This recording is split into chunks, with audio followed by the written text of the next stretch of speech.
Welcome to the Andy Noise Experience podcast, endurance, noise, random musings. It's October 12th, Monday, the afternoon. So I'm back out doing my second workout of the day. Always get up and usually head out the door 5:30, 6 o'clock in the morning, usually with the weasel, getting a couple miles with her, and then finish up my workout on my own, and then go out in the afternoon and do something else, usually a little shorter stuff. Kind of learned double days work good for me. Plus, just mentally, I like to get out and do them. I think I've always been working out in the mornings, and then I've added the afternoons, especially when I was coaching the Bears of Drillers from 2006, 2009. I would get in quite a few miles walking around practice, and then 2009 to this present day, I've had the Bears Distance Project, and I've done plenty of miles then, so I'm always just kind of used to doing 2-a-days. Just talking to one of my not a former athlete, I still coach people from time to time, and he's wanting to get a 50K in a couple weeks and wants to put in some more miles, and I said, yep, just got to put in the double days, back off on the cycling, and put some time on his feet so that he can handle the 50K. Of course, he'll be done in 5 hours, unlike me taking 8 or 9 hours. So I got a race this weekend. It'll be my first race since my fall and my hospitalization in April with the old congestive heart failure.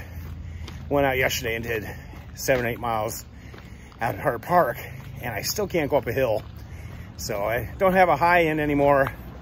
Not sure if that has to do with the congestive heart failure, the medications I'm on, or just being 57 years old. But it seems like I can't get my heart rate over 120 or so. So I mainly do a lot of walking, but I'm still able to run. So I'm trying to incorporate some running. Oh, there's a black cat. Hey, black cat. There he is. It's interesting. I just reposted a video of this guy out on a trail, well, a fire road, and running into a mountain lion. This mountain lion actually falling up the fire road. It's highly unusual. I mean, I've been out in the woods since I was a teenager, 40 plus years. Never seen a mountain lion. Of course, when you're big and loud like I am, mountain lions stay away from you. They're definitely don't like to they don't want to mess with me because they know they can't eat me, and I could hurt them. And so this guy's yelling, screaming at it, backing away, facing him, trying to appear large. Definitely don't want to turn around and run away from him, is what they were saying in the article. And if you can, pick something up, but you got to time it right because you don't want to be bent over and let it attack you. And that's basically what I do with all the stray dogs. And that's the pathway right now. And I'm sure I'll run into dogs like I did the other day when I was doing the podcast with the Jester. Had 2 wild dogs come running up on me. And I always, talk to them as nicely as I can. Make sure they know I know they're there. I always call dogs puppy, because I figure once in their lives, someone must have called them puppy. So I say, hey, puppy. And then I always try and stay cool, calm, and collect. But if they keep coming at me, then it's time to get a little more aggressive. And before they get too close, bend down, pick something up, a stick to defend yourself with, or a rock, or something, because sometimes you just gotta show strength. And most dogs know sticks and rocks, and they'll back off after that. And then ultimately, sometimes you just gotta throw it at them, and then they'll run away.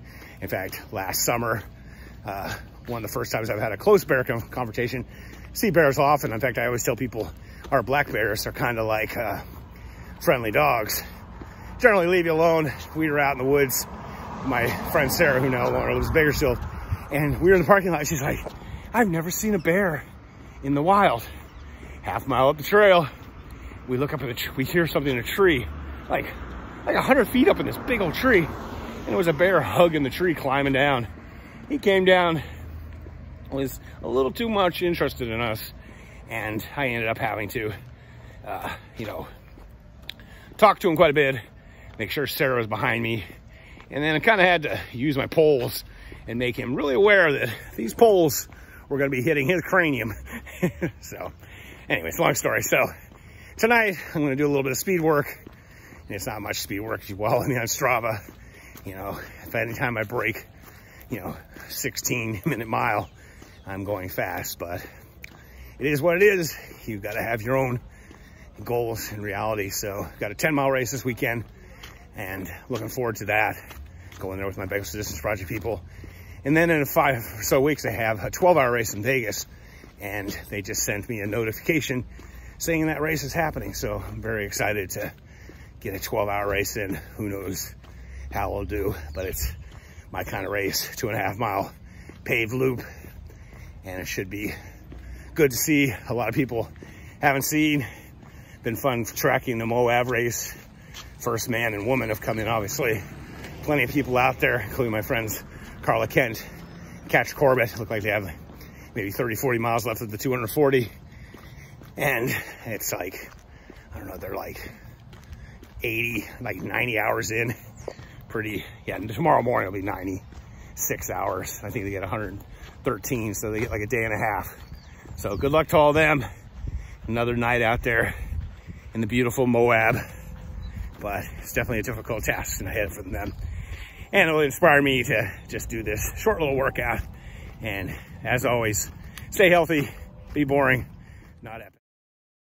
Well, that workout sucked and was great, all in the same workout.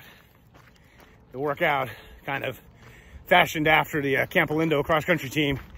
Their coach, great coach, they podium every year, boys and girls, California State meet, which is one of the top meets around.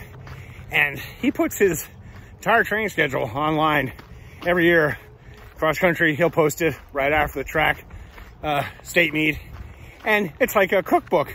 Show you how to get your team to be great. I passed it on to many coaches and they ignore it, but oh well. So this guy's a great coach. So I kind of use his workouts to get me motivated to do a little bit of speed work. And so tonight I was doing 2 times 4 minutes, 2 times 3 minutes, and 2 times a minute. And I did a nice little 10-minute warm up. That was the first part of this video. Now I'm doing a cool down. But I tried to run the first 4-minute one after, 10, 15-minute walk. And oh my gosh, I could barely break a 17-minute mile. And in theory, I was running. So I did a little 1-minute, 2-minute recovery in between that one. I decided to walk the second one, and it was like 45 seconds faster pace. I was like almost close to 16 instead of barely under 17. And so I ended up abandoning the run and doing the rest of the workout walking. I think I finished up the minute ones close to 4 miles an hour, 15-minute pace. It's always funny how civilians think 4 miles an hour is doable.